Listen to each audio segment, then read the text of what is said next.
আমরা দলীয় রাজনীতি করি না, আমরা আল্লাহর দ্বীন তাওহীদ রিসালাতে দাওয়াত পৌঁছে দেওয়ার চেষ্টা করছি।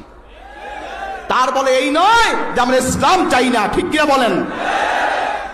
মুজাদ্দিদ আল হুসাইনির তরিকায় আমরা রাজনীতি করে থাকি। আমরা একটা রাজনীতি করি না।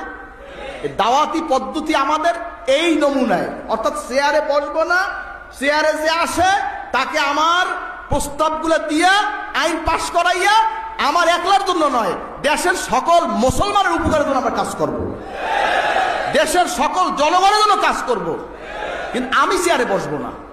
তা আমার অপরাধ কোথায়? কি আমাকে যদি ইসলামী হুকুমতের যদি আমিরও বানাইতে চায়, আমি আমির হবো না, আল্লাহ মাফ করুন। কারণ আমির হওয়া তো জিম্মার ব্যাপার।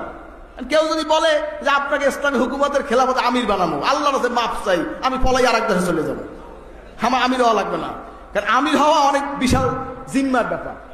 কথা বলেন নাই? অনেক জিম্মার। ওমর রাদিয়াল্লাহু আনহু তিনি ছিলেন আমিরুল মুমিনিন, সুবহানাল্লাহ।